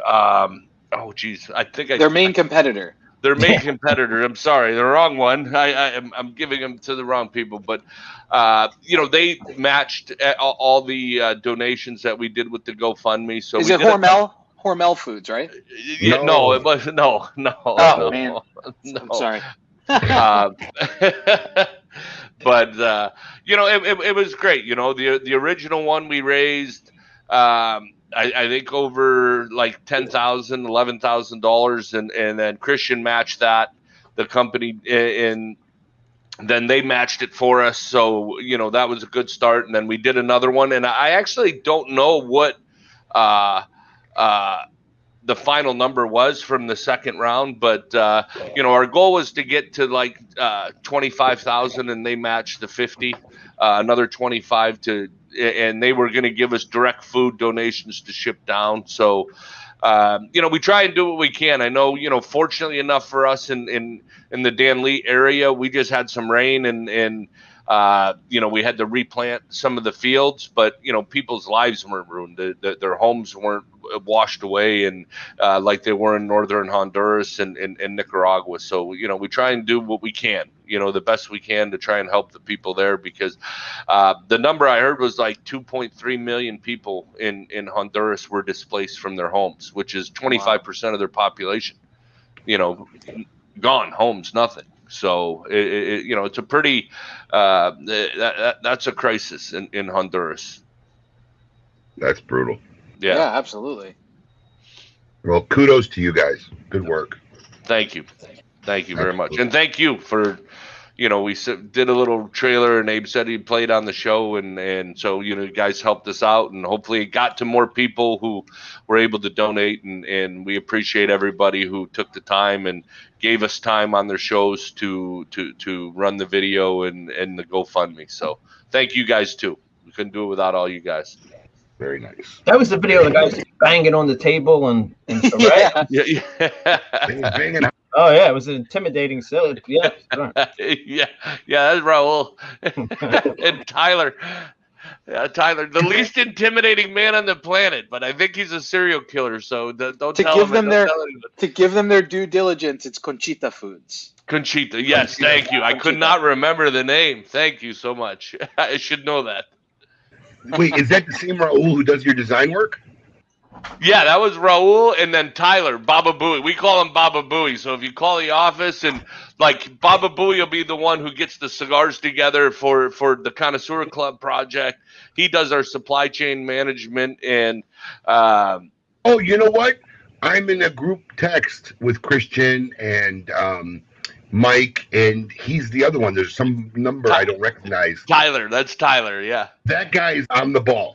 He's very good. He's very good. I'm going to take some that guy. Because look, I mean, my paranoia with this whole like Connoisseur Club project is somebody's going to forget to put this shit in production. I'm waiting for it to happen where I call him up and I say, "Hey, where's the cigars?"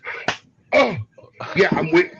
So I keep sending these texts, and this guy's on the ball. Every time I text him, it's done. It's in the process. It's hitting the tables. It's going to be done. It's in the aging room. We'll give it to you. He responds instantly. This guy is on the ball. I like this guy. Yeah, he's very good. He started out as a sales rep for us, right? He worked for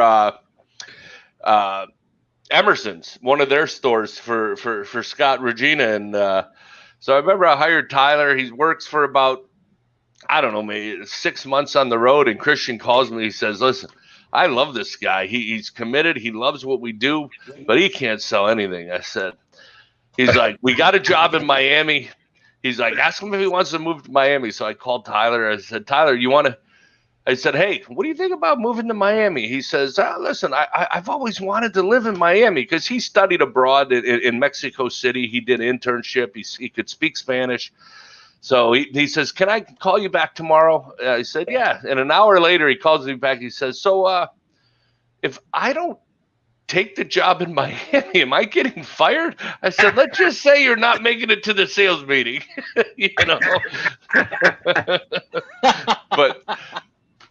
But he's been a great addition to our team. The kid is awesome. He works relentlessly and he responds. He's very good. Hey, Paul, you want to move to Miami? Listen, I would love Miami. My wife would not. She's done with city life. She lived in Brooklyn and Manhattan for a long time. She's done. She wants to move further west. She just wants to be as far away from people as possible, I guess. That I'm sure is the effect of being married to you. Anyway, Joe Garcia wants to know, Tom, what Connecticut wrapper cigar does Asylum make that we have to try? So we only make two. We make the Insidious, which is a sweet cap, very easy smoking cigar. A beginner cigar, or like for me, I like one with a cup of coffee in the morning. And then we make the Asylum Connecticut, which what makes that unique. We use the authentic Corojo binder and filler in it, so it makes it more of a medium body Connecticut with that Ecuadorian Connecticut wrapper. So those are your two options with Asylum, with a natural Connecticut shade wrapper. You know, these questions that are vague. What's the deal with Asylum 8? I don't even know. What's the question?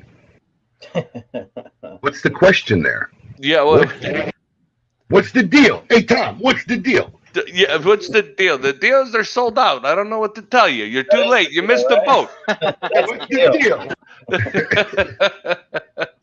Please ask in a question format, and we will ask your question. Yeah, tell us the whole deal. What's the deal? Who put that? What's the deal? Travis S. Oh, Travis, that's my boy from Michigan, man. He knows the deal. He knows the deal already. I'm just happy he didn't put Dealio. Yeah. Dealio. That's funny. So, how long are you in town for? How long are you working in the office? As long as I can take Christian, I think, I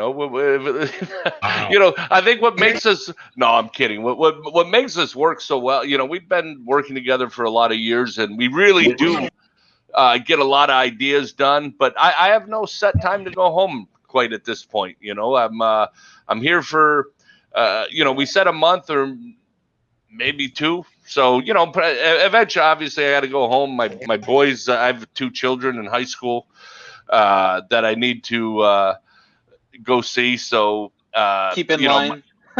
Keep in line. My younger son's super busy. He's 16. He I love watching Abe post his daughter sing and play music and things like that. And that's what my youngest, who's 16, loves to act and sing. So he's constantly busy with those type of things and working in school. And then my older son, I think he's going to come down next week on Wednesday, and I'm going to put him to work in the office for a little while. So cool. And stay with me. So I get a chance to spend some time with him down here. So. Oh, that's cool. That's real good. Do you have a place down here?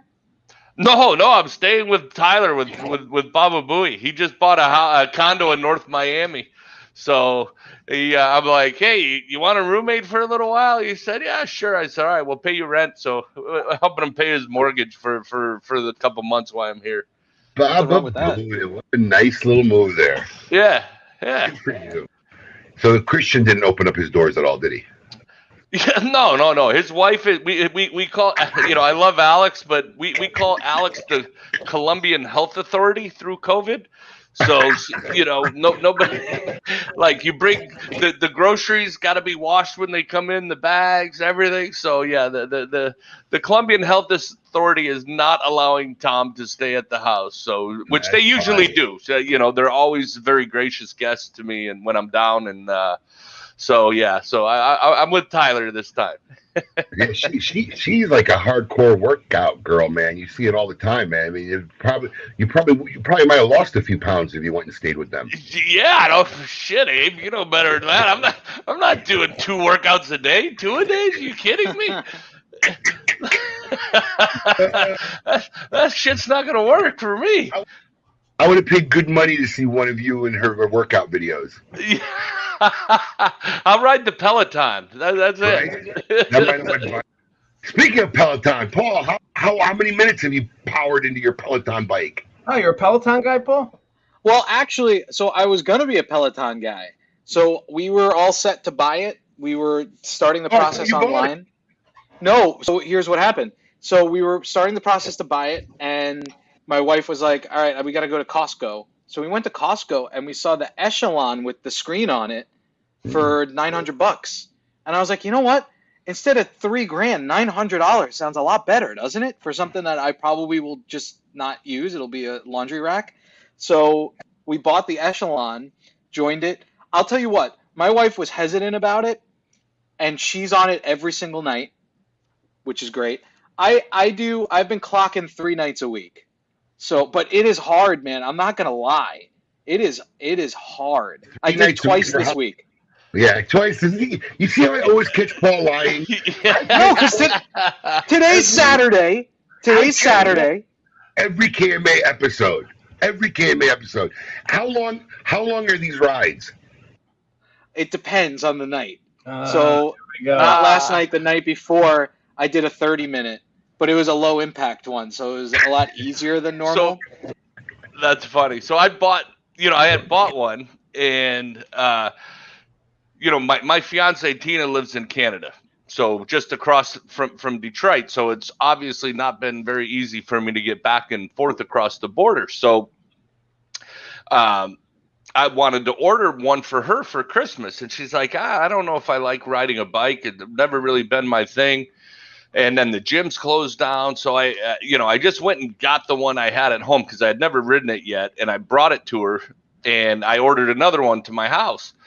And so she started riding. She absolutely loves the thing. She rides it almost every single day. And I started, I was riding when I was at her house for like 2 weeks at a time, 3 weeks. I did it. And I would ride, but she would laugh because she'd be like, Tom, I don't fucking understand. She's like, you wheeze all day from smoking cigars. You can barely frickin' breathe, and you kick my ass on the bike. How do you do that? I said, I don't know. I just I can ride a bike, I guess. But I've enjoyed the Peloton. And just so that Corey knows, yeah. I mean, I don't know if he means like manhood, like I don't seem like a man because I'm riding a stationary bike, or the obvious with bikes. Bingo. At least the Echelon has one of those special bikes where you won't become impotent riding it. Oh yeah, dude! I don't know how many times it's happened. You wake up and your junk's numb. It happens, bro. Totally happens. You get up, you got to shake it out. You're like, what the hell's going on here? I need a new seat. Wow. This one came with that seat with that special, like, I don't know, hole in the seat there, so it doesn't do that. It is hard, man. I don't know. I was also hoping that like all of the instructors, like I've done one live class. The rest of them I do recorded classes because I like the ones, and they don't do a lot of them, when you're like riding in Italy and the instructor's like in the corner talking you through it. Like, now we're going up a hill, so bring your resistance up and there's only like 2 or 3 of those on there.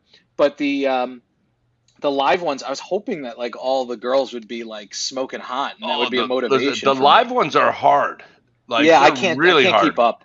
Because I'll do it like a 45-minute ride in the morning and then a 30-minute. So like I can't do a 45-minute ride at all. But yeah, I want to like. So Tina's, she has 3 boys. One's in college, in law school in San Diego. The other 2 play college football, Division II, at Hillsdale College in Michigan.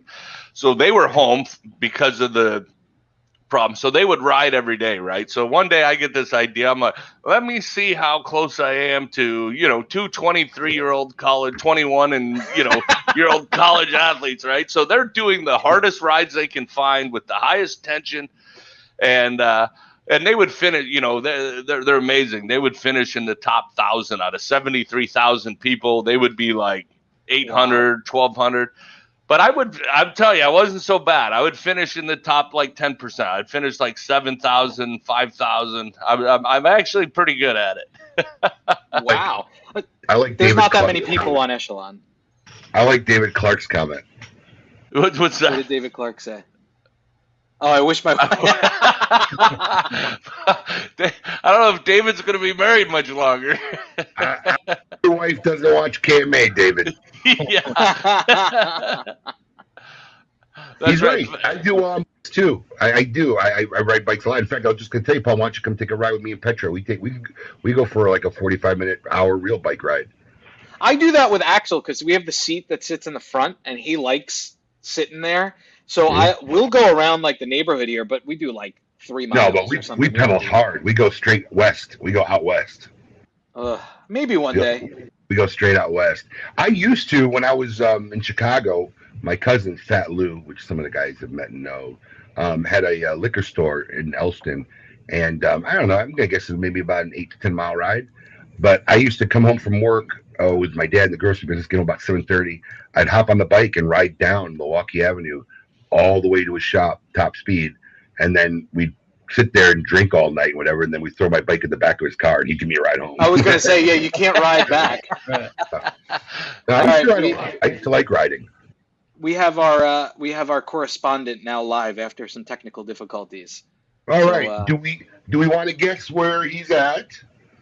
Who wants to guess where Coop is? I'm calling the garage. He always seems to default to the garage when things go haywire. That seems to be a safe place. I say not the garage. I say the dining room. What's your thinking behind that? You're just guessing? Well, I mean, look, I think the last time he had good reception was there, so if he's having problems, I think he's going to cop out to the dining room. All right, well, let's play the intro. And some people are saying in the studio, dining room, garage, which is the studio. All right, well, let's play the intro and see where Coop is. Hey, yo, what's my theme music? The Scoop with Coop. Breaking industry news. Hear it first on KMA Talk Radio and cigar-coop.com.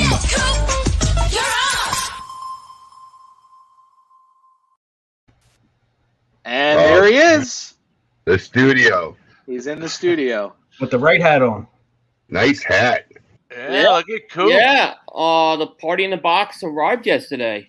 Nice. Great. By the way, great job just packaging the whole thing up. There'll be something on Coop this afternoon. My version of the unboxing is what I'll say. Thank you, man. Your version of the unboxing? Okay. Yeah, I'm gonna try to take a little different spin with it. With the unboxing, I saw a lot of people do it yesterday, but I'm gonna take a little bit of a different spin. I think I figured out what I want to do with it, so we'll talk. I've unboxed it, if that's a hint, because I already have my hat. So. but I have a pretty cool idea to do something with it, so I'm working on that. That should happen this afternoon. Well, all I have to say is the dedication that I saw this week from somebody that wanted to be the first unboxing video, Kevin Shahan drove, what is he, 3.5, 4 hours away? He drove to pick up the box and then drove back and opened it up right away. Yeah, I think it's 2.5, 3 hours just to our shop, and Tamarac's good another, 30, 40 minutes, Alex? Yeah, he didn't just drive like to the shop. He literally went to the warehouse where we were building the boxes. You know, it's like, So, kudos on him. But Coop, what's are you cold today? You got this little yeah, because I moved into where Alex said it. When I have the technical problem, I go into the garage, into the studio, and it is cold in here. I didn't have the heat on, and that's what I was trying to avoid. But yeah, I was having some definite equipment problems today, which are never fun. So I need. Where would you have been? Where would you have been if you weren't in the garage studio? I would have been in the dining room. Oh, Abe. But this computer's here, and I just had to turn it on. It just takes a few minutes to boot it. So that was my problem. And then I saw Paul. I'm like, oh shit, I'm really running behind today. So he's like, I said, I gotta stop dilly-dallying and come in here. All right, Coop. What is the scoop this week? Yeah, I just want to say hi to Tom too. I didn't even say hi to Tom. So hi, Tom. Hey, Coop, how you doing, man? Good. And listen, it can't be that cold at your house, man. You got short sleeves on still. Try and pull that up in Chicago or Detroit right now. Right. 5 minutes, you'll be done. Yeah, exactly. All right, so St. Patrick's Day is coming up, and if it's St. Patrick's Day in the cigar industry, you start seeing the Candela releases. So this week, Alec Bradley has started to ship the Alec Bradley Black Market Filthy Hooligan and the That's Black my Market. cigar, man. Yep. And the Black Market Filthy Hooligan Shamrock. What's the difference between the two, Coop? The Filthy Hooligan is a Candela and Candela barber pole. So as far as that, you get your Candela, you get your natural wrapper in there. In this case, it's the Nicaraguan wrapper. And the Shamrock is 3 wrappers put together. So with the Shamrock, you get a Candela, a natural, and a Maduro wrapper. They're both in 6x50 Toros, and they have already, I believe, started to arrive at the stores right now.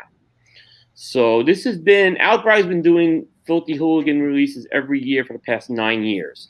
And the Barber Pole and Shamrock Tri-Barber Pole have been released for the past 3 years. Those have been the ones they've gone with. They varied them from time to time. Wow. What else you got going on? Yeah. The other thing that's going on is there was a bunch of news out of CAO cigars this week. So if you're a CAO cigar fan, the first thing is they're bringing back the CAO Zocalo.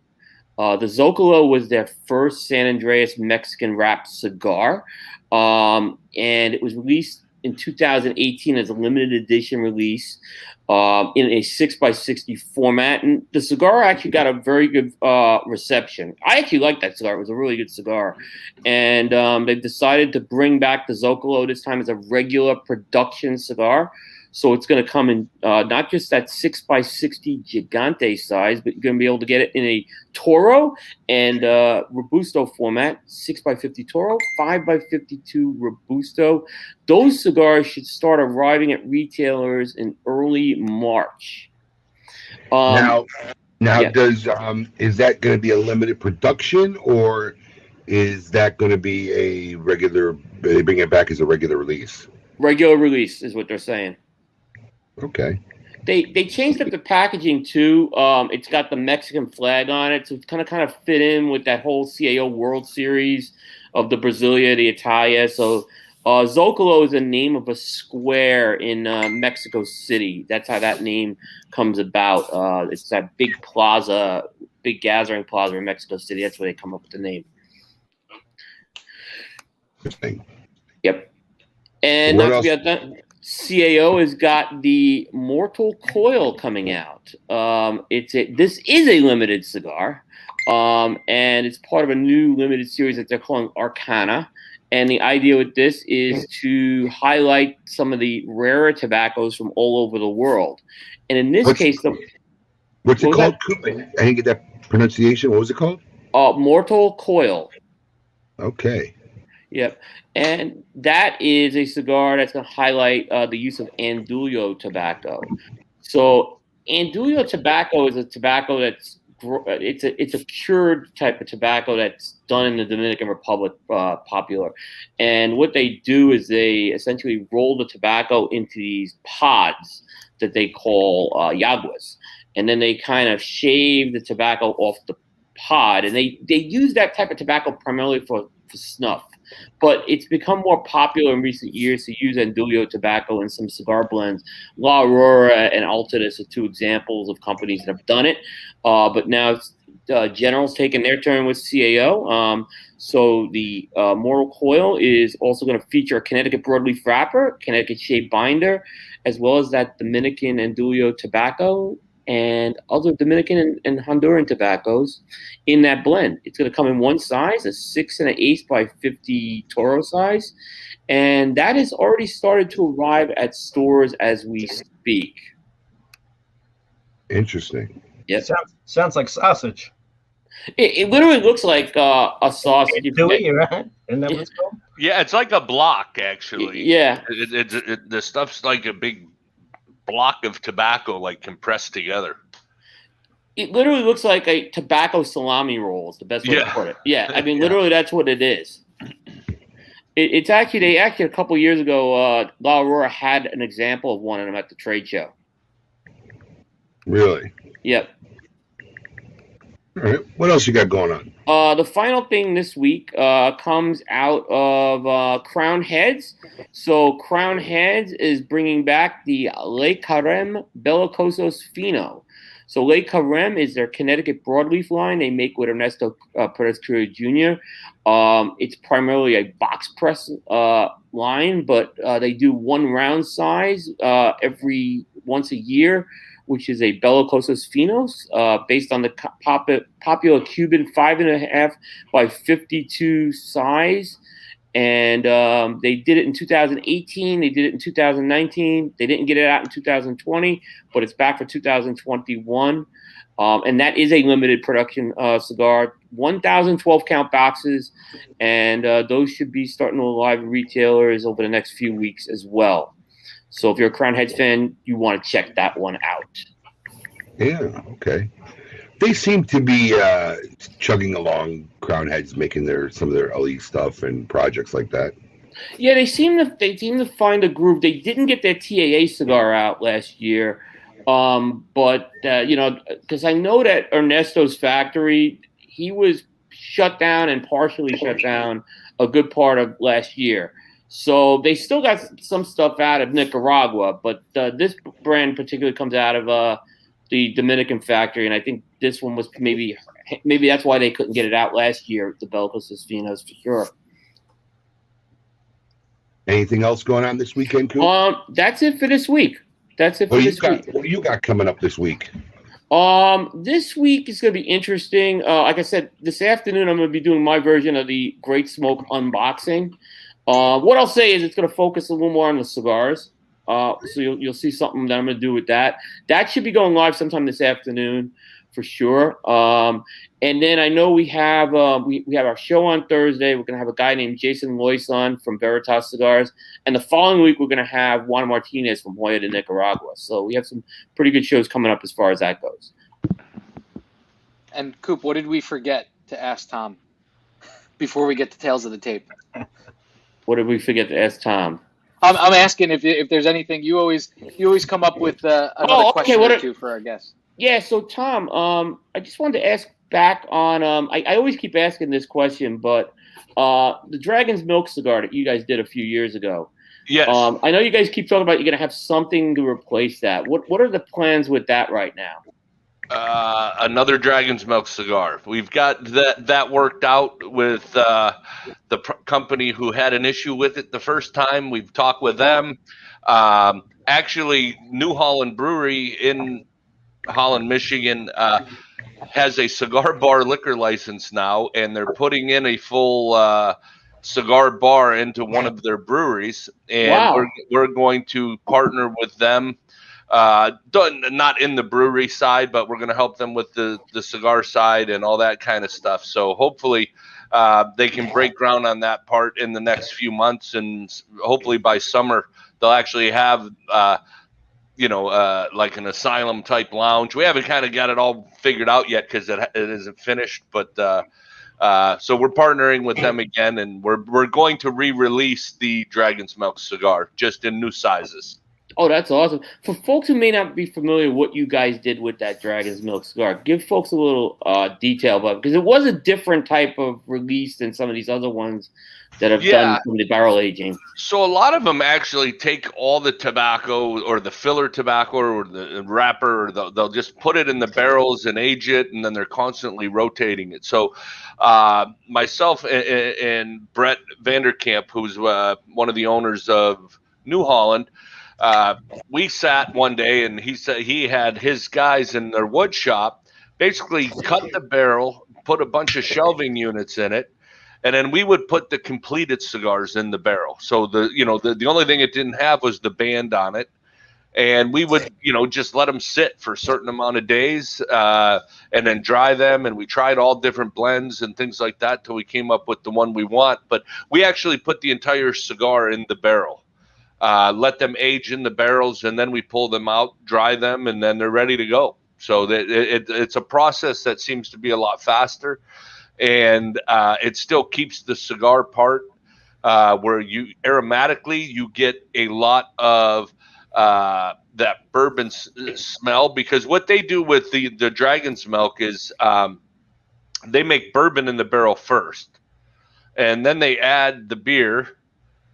When they take the bourbon out, then they make the beer in it. Then they pull the beer out, and then they put the bourbon back in. So that's how they do their Dragons. They do a beer barrel version of bourbon that they also do. So it has that smokiness in the flavor. You really kind of get that charred oak from it. Not so much, but aromatically you pick up some of that the beer more than in the taste. And it's subtle. It's not so overpowering. It's still a cigar. So that's what we really liked about that project. Wow, that sounds good, actually. It really was good. I loved it when it came out, and I definitely miss it because I'm out of them. So I'm real excited to hear that you were able to. Because I know it was a while you didn't know if you can use the name of it.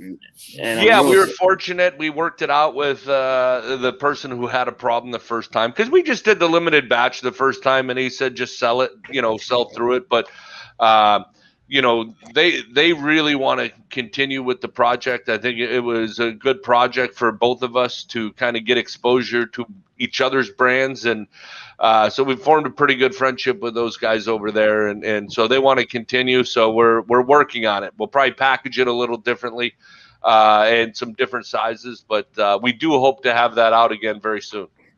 Great news. Coop, you should reach out to AJ Smokes. I might have a milk carton or two lying around. Oh, really? Wow. Luckily, it doesn't have any expiration date on it, so you should be good. Right. Wow. Yeah, they came in those milk cartons, which were really cool. Yeah. So check it out. Well, cool. Anything else, Coop? Cigar-wise, that's it this week. All right. Make sure you check out all the cool updates, information, interviews at thescoopwithcoop.com. There was a hyphen in there. I forgot. Sorry. Yes, cigar-coop. Look at him. He's ready. I see Coop getting prepared for Tales right now. Here it is. It's that time. It's the part of the show that we lost control of and has been taken over by William Cooper and Alex Tabella.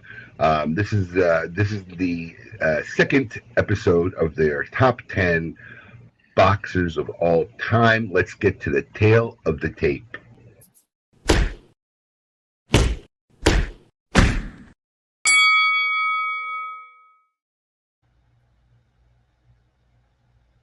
Paul, start the clock. All right. Coming in at number 9 for me, Julio Cesar Chavez. There is an aura and a deep respect and fascination with Mexican boxing. And Julio Cesar Chavez is the face and embodiment of all of that straightforward, hunt your opponent down like a shark and dominate. And Julio Cesar Chavez pretty much did that his entire career. He had an aura of invincibility to him. The guy went 87-0 before the first blemish on his record, which that's why he lands above Floyd Mayweather for me, and also a 6-time champion in 3 divisions. So Julio Cesar Chavez, my pick for number 9. Cool. Great pick, by the way. I really like that pick.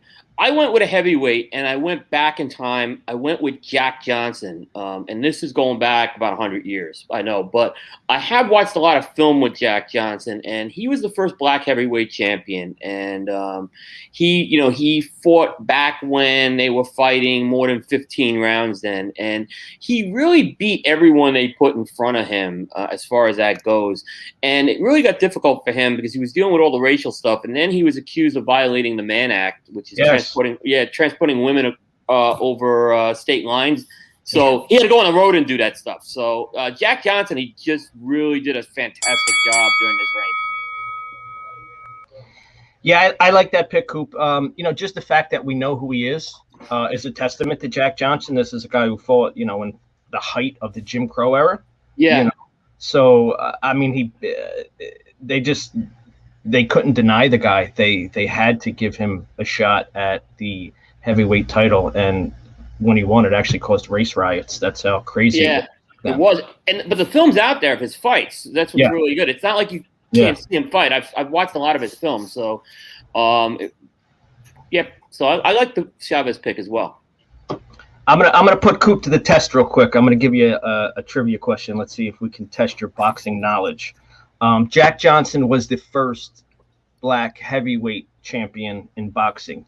Can you tell me who the first black champion was?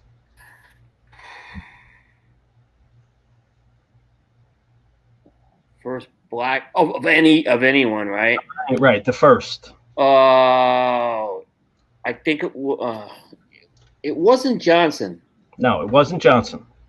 There was a guy before him. I'm not sure. I'm stumped on it. Joe Gans at lightweight. Yep. Good one. Was the first black champion in professional boxing. boxing. Good. You got me on that one. That's a good one. Yeah, I forgot that one. You're muted, Abe. You're muted, Abe. Hey, Paul, do you have that graphic that you put on at the end for like 2 seconds? We couldn't read it. Oh, yeah. Yeah. So there you have it. Alex, the GOAT, has Floyd Mayweather Jr. as number 10. Coop, Sugar Ray Leonard, their picks this week. And if I'm correct, last week you both thought you had the same guy at number 9.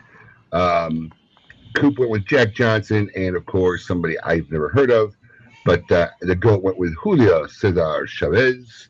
And we will see who their number 8 pick is next week on No, not next week. 2 weeks. 2 weeks. 2 weeks on KMA Talk Radio, episode number 411. Wow. Hey, Tom, I got a question for you, Tom. Does that have anything to do with Matthew Stafford? Yeah, that was exactly what I was going to ask you. I knew where you were going, Coop. I read you what about that trade? Yeah, what about that trade? Listen, it's a great trade for at least for the Lions. I mean, I don't know if Goff will ever play quarterback for the Lions or not, but listen, Stafford deserves a chance. The guy's a warrior. He plays injured. He's a tough guy, and hopefully he can go win somewhere because he ain't gonna win in Detroit, man. They've won one playoff game my entire life. I'll be 50 this year. One playoff win my entire life. The word. I don't care. Nobody's got it worse in NFL football than Lions fans. 1991, the Dallas game. Correct. My wife was pregnant with my first kid when that game was on. That's it. And then they got a bye. They beat Dallas, and then they got blown out by the Redskins in the NFC Championship game. Yep, So exactly. That's the only playoff win we've ever had. We've had 9 and 7. We lose in the first round. We've made the playoffs maybe 10 times. I don't know, not very many times, but they are the epitome of being like spinning their wheels. They never get to another level. It's amazing. But I'm happy for Stafford. The guy was great for Detroit.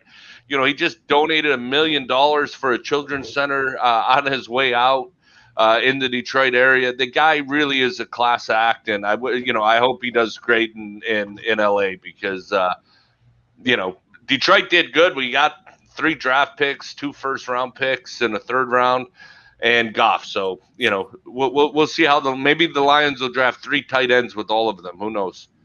Coop is trying to take over and create another segment on our show. I had to get going in. I knew that was. I said, all right, let me get the cigar question in first. So Anyway, before we get to Cigar Insane Asylum, I see my dear friend Carlito Fuentes watching. I just want to tell you, I don't know if you were on since the beginning, Carlito, but we showed this work of art box, this historic thing you helped make for us at the Great Smoke to help make this first-time virtual event historic.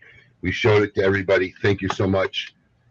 These are probably one of the most beautiful things I've ever seen, and this box is definitely going in my historic archives of great of being accomplishments in the cigar industry. So this is really something beautiful, Carlito. Just wanted to thank you. I don't know if you caught it earlier in the show, but and get your paint pen ready to sign the box for Abe. Oh yeah, that's coming to the studio. Carlito has to sign it for me. I'm not even sure if I could ever smoke one out of that box. So that being said, let's see who belongs in a Cigar Insane Asylum this week. Welcome to the Cigar Asylum, Did you know I'm utterly insane? We all go a little mad sometimes. where logic and reason cease to exist.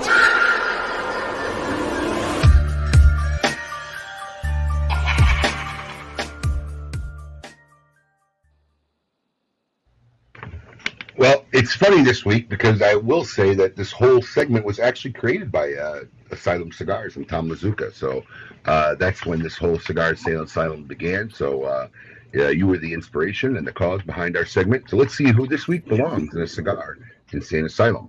This week's inductee gets the award for being KMA Stupid Insane Asylum all year. Wow, you really made a decision, Paul?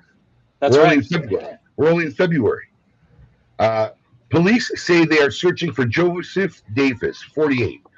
He wanted a felony charge of grand theft. He's wanted on a felony charge of grand theft. Why, you ask? David allegedly stole an engagement ring and wedding bands from his girlfriend in Orange City and then used them to propose to his other girlfriend in Orlando. It's 2 birds with 1 stone. Investigators said he went by Joe Brown with one girlfriend and Marcus Brown with the other. He should have played himself off as twins. He might have got away with it. Everything began to unravel for Davis when one of the women learned her boyfriend was actually engaged to someone else that she works with. Wow. That's when she looked up the fiance's Facebook page, she noticed a photo of her wearing the wedding band and engagement ring that was identical to her own from a prior marriage. When she went to check her jewelry box, she discovered her rings were missing. The 2 women involved in the case worked together and helped detectives identify Davis, who never gave either of them his real name. He met them both on OkCupid and is now wanted by the police. Congratulations, Mr. Davis. You are this week's inductee into the Cigar Insane Asylum. That guy's got some balls. To get him out at the same workplace, that guy's out of his mind.